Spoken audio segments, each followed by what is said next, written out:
अच्छा पहले एक बात बताओ, ये कॉन्सेप्ट समझ में आ गया? कॉन्सेप्ट क्लियर करते चले, एग्जाम क्वालिफाई करना है, कोर कॉन्सेप्ट क्लियर नहीं रखोगे तो अब नहीं क्वालिफाई होगा।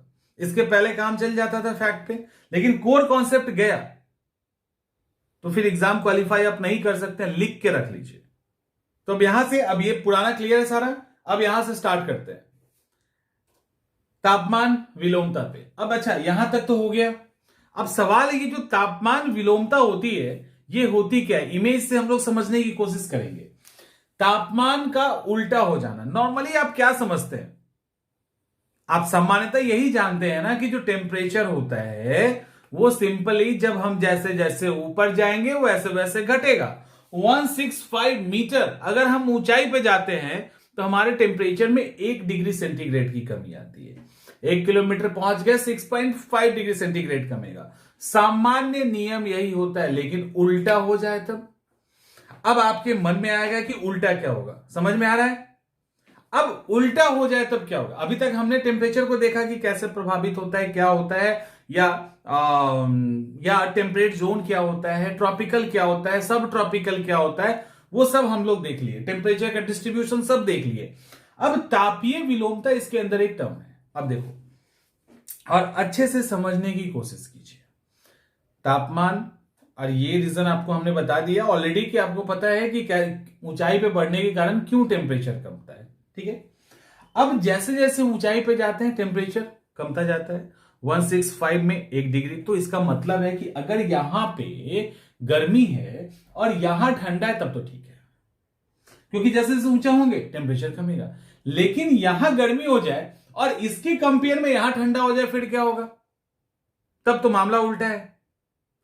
उसको ही कहते हैं हम टेम्परेचर इन्वर्जन, उसको तापमान विलोमता कहा जाता है। अब देखिए, अब सवाल ये उठता है कि ये टेम्परेचर इस तरह से उल्टा कैसे होता है? टेम्परेचर इस तरह से उल्टा कैसे होता है? ये वाला जो व्हाइट एरो है ये दिखा रहा है ठंडे टेम्परेचर को, ये कोल्ड एयर है, और ये जो रेड वाला है ये है वार्म एयर। अब होना क्या चाहिए? होना चाहिए कि यहां पे ठंडी हवा होती और यहां पे गर्म हवा होती। है क्या? है यहां पे गर्म हवा और यहां पे ठंडी हवा। मामला तो फंस गया। अब मामला तो फंस गया है, ये हुआ कैसे? देखिए हुआ कैसे, इसके लिए कुछ सर्टेन कंडीशंस चाहिए। पहला, हीट बजट में हमने देखा कि सूरज से जो हीट लेती है पृथ्वी, उसको पूरा रिलीज करना होता है, लेकिन वो अमूमन जो एक ऊपर में कंबल का लेयर है गैसों का, वो उसको नहीं करने देता क्योंकि वो लॉन्ग वेव में बदल जाता है। वो क्लियर था। अब यहां पर क्या है, कुछ कंडीशन क्या है? पहला कंडीशन, एक लंबी ठंडी रात होनी चाहिए। ये सिचुएशन अक्सर हर ठंडे इलाके में या पहाड़ी इलाके में आपको देखने को मिलेगा। एक लंबी ठंडी रात चाहिए।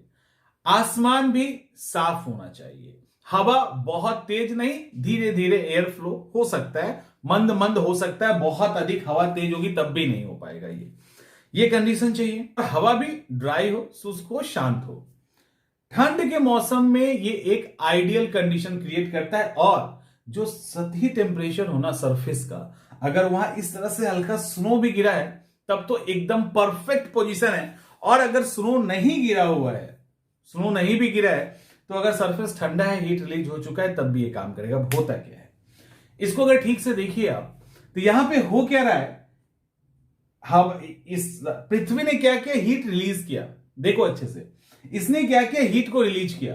हीट रिलीज होने के कारण ऊपर का हवा हो गया गर्म, ऊपर हीट रिलीज हुआ, ऊपर का हवा हो गया गर्म, गर्म होकर हवा ऊपर उठी। लेकिन आपको पता है नीचे खाली तो रहेगा नहीं, हवा तो खाली रहती नहीं है। अब ये हवा क्या हुआ, ऊपर से फिर ये लौटा नीचे की तरफ। ऐसा नहीं कि इसने छोड़ दिया घर को, समझो अच्छे से, ये ऊपर से लौट रहा है और लौट के नीचे आ रहा है। लेकिन फिर ये क्या हो रहा है, इस सरफेस से टकरा के हो जा रहा है ठंडा, क्योंकि सरफेस तो ऑलरेडी हीट को, एक लंबी रात होने के कारण पृथ्वी अपने सारे सूरज से लिए हीट को रिलीज कर चुके। तो अब ये तो सरफेस ठंडा, अब टकराते ही ये हो गया ठंडा। अब हवा हो गया भारी ठंडा, तो यहीं पे रह गया। ऊपर वाला हवा ऊपर छूट गया, तो नीचे की हवा सरफेस से टकराने के कारण हो गई ठंडी और ऊपर की हवा हो गई गर्म। उल्टा सिचुएशन क्रिएट हो गया। होना क्या चाहिए, सामान्यतः ऊपर की हवा ऊंचाई के कारण टेम्परेचर कम होने के कारण ठंडी होनी चाहिए, हो गई गर्म। और नीचे की हवा क्या हो गई, नीचे की हवा हो गई ठंडी, जो होनी चाहिए इसके कंपेयर में गर्मी। ठीक है, गर्म होना चाहिए, क्योंकि ऊंचाई बढ़ने पे टेम्परेचर का लॉस होता है। हम जानते हैं कि जब ऊंचाई पे जाते हैं तो टेम्परेचर का नुकसान होता है, तो वहां पे टेम्परेचर कम होता है। पहाड़ पे अक्सर ऐसा हम देखते हैं। अब सवाल है, इस तरह की सिचुएशन पहाड़ों पर भी देखने को मिलती है। आपने कभी गौर किया है कि हिल स्टेशन पे अक्सर बड़े बड़े होटल्स, रेस्टोरेंट या लोगों के रहने का घर इस तरह के हिल्स पे होते हैं? अक्सर यहीं पे आपको देखने को मिलेगा। नीचे घाटी में बहुत कम लोग रहते हैं, घाटी में बहुत कम लोग रहते हैं। इसके पीछे लॉजिक उनको हो सकता है नहीं पता हो, अधिकांश लोग अब साइंस के पीछे थोड़ी ना जाएंगे, लेकिन इसके पीछे यही टेम्परेचर इन्वर्जन है, यानी तापमान का विलोमता है। यहां टेम्परेचर उल्टा होता है। कैसे होता है उसको भी अभी देखते हैं।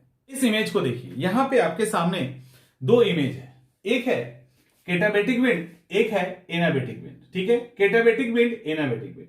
हो क्या रहा है, मान लो रात का समय हो गया, मौसम हो गया ठंडा।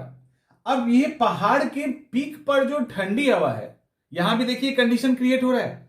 पहाड़ के पीक पर जो ठंडी हवा है, वो ठंडी हवा अपने हीट को रिलीज कर दी। रिलीज करने के कारण अब जैसे ही रात हुआ, थोड़ी देर के बाद इसने हीट को रिलीज कर दिया। रिलीज करने के कारण एक तो ये भारी हो गया, ग्रेविटेशनल फोर्स भी काम कर रहा है, भारी भी हो गया, पहाड़ का ढलाव भी है, ये यहां से लुढ़कते लुढ़कते नीचे आ रहा है। हीट इसने रिलीज कर दिया है, ये लुढ़कते हुए नीचे आ रहा है। इसको हम लोग कैटाबेटिक विंड कहते हैं। इसको हम लोग कहते हैं पर्वतीय समीर, इसको हम माउंटेन ब्रिज भी कहते हैं। अब यहां से ये हवा नीचे आ रहा है। नीचे में उस समय घाटी में ये रेड कलर की गर्म हवा पड़ी हुई है, लेकिन ये हवा आके इसको धक्का भी देता है। दूसरा, जो कि हवा यहां से नीचे आ गई तो इसको जगह भी तो चाहिए, हवा तो चाहिए यहां पे ना, तो ये फिर इसी सहारे बगल से ये ऊपर की तरफ उठना शुरू हो जाता है। और ये कहां पहुंचता है, तो धीरे धीरे जाते जाते ये पहुंचता है इसी पिक पर। तो इसका मतलब अब ये रात में, थोड़े रात होते ही ये नीचे आ गया और वो ऊपर चला गया। इसका मतलब वहां का जो भी टेम्परेचर हो, एटलीस्ट यहां से तो यहां गर्मी ही होगी ना, क्योंकि यहां की जो ठंडी हवा है वो तो घाटी में पहुंच गई, तो घाटी की हवा तो एकदम ठंडी हो गई पर्वतीय हवा के कारण। अब ये घाटी समीर, ये घाटी यानी वैली विंड, जिसको हम एनाबेटिक विंड भी कहते हैं, अब ये यहां पहुंचा। इसका मतलब वहां पे घाटी के कंपेयर में गर्मी अधिक होगा ना। ये भी एक एग्जांपल है कैटाबेटिक और एनाबेटिक विंड कि होना चाहिए क्या, यहां ठंडा ज्यादा क्योंकि ऊंचाई है, लेकिन यहां इसके कंपेयर में तो गर्म हो गया। इसीलिए लोग या कोई होटल जो बनता है वो किसी भी वैली में जाए, किसी भी आप पहाड़ हिल स्टेशन पे जाएंगे तो पहाड़ के टॉप पे लोग रहना पसंद करते हैं, होटल्स बनता है। उसका कारण यह है कि इसके कंपेयर में यहां टेम्परेचर कम होता है। तो आप तापीय विलोमता समझ गए होंगे। इसके बाद अच्छा, पहले एक बात बताओ, ये कॉन्सेप्ट समझ में आ गया? तापीय विलोमता वाला कॉन्सेप्ट समझ में आ गया? और वर्ड आएगा आपके सामने, वो ज्यादा मुश्किल नहीं है, वो तापमान की विसंगति कहा जाता। नॉर्मली हम ये जानते हैं ना, 0 डिग्री पे जहां पे भी रहेगा गर्मी रहेगी, उसके ऊपर जैसे जैसे जाओगे ठंडक बढ़ती जाएगी। कई बार ये भी तो देखा गया है कि सेम लैटिट्यूड पर सेम अक्षांश पे दो अलग जगह है, लेकिन एक गर्म एक ठंडा है। जैसे भारत में सतपुड़ा क्या एक पहाड़ है, महादेव की सबसे ऊंची चोटी है धूपगढ़, और धूपगढ़ के उसमें ऊपर में पंचमढ़ी हिल स्टेशन है, एकदम ठंडा है, लोग वहां हिलिंग के लिए जाते हैं। और उसी के नीचे प्लेन फील्ड में आइए तो वहां पे आग की तरह गर्मी है। तो आखिर सेम लैटिट्यूड पे वहां ठंडा और गर्मी कैसे? ये अंतर को तापमान विसंगति कहते हैं। कारण कुछ भी हो सकता है, कारण ऊंचाई हो सकती है, समुद्र का किनारा हो सकता है, कारण कई सारे हो सकते हैं, लेकिन एक लैटिट्यूड पे टेम्परेचर का, दो जगहों के टेम्परेचर के अंतर को हम तापमान विसंगति कहते हैं। यानी एक कंपेटिबिलिटी खत्म हो गया। ऐसा नहीं कह सकते एक लैटिट्यूड पे एकदम से 100% टेम्परेचर एक होगा, तो कंपेटिबिलिटी गया ना। तापमान विसंगति का सबसे बड़ा कारण है लैंड और वाटर का, पानी और जल का जो कॉम्बिनेशन है उस पे ज्यादा ये डिपेंड करता है। कारण क्या है? अब पूछोगे क्या कारण है? तो तापमान विसंगति आपको सबसे अधिक कहां फेस करना पड़ता है? सबसे अधिक नॉर्दर्न हेमिस्फीयर में, उत्तरी गोलार्ध में। कारण क्या है? पानी भी है लेकिन लैंड का हिस्सा ज्यादा है, तो टेम्परेचर आप देखते हो ना, समुद्र के किनारे अगर आप रहते हो तो वहां ज्यादा दिक्कत नहीं होती है, लगभग एक तरह का रहता है। तो वहां नॉर्दर्न हेमिस्फीयर में, उत्तरी गोलार्ध में लैंड ज्यादा है और वाटर कम है, तो वहां आपको ज्यादा देखने को मिलेगा। लेकिन आप अगर आ जाते हैं साउदर्न हेमिस्फीयर के अंदर, दक्षिणी गोलार्ध में, तो फिर यहां पे तापमान विसंगति देखने को आपको कम मिलेगा, क्योंकि वाटर का हिस्सा ज्यादा है। क्लियर हो गया? तो अभी दो चीज ये भी हो गया आपका, एक तो हो गया तापमान विलोमता और तापमान विसंगति, तो दो फैक्ट है। अब आगे चलते हैं एयर प्रेशर को। जो एयर प्रेशर होता है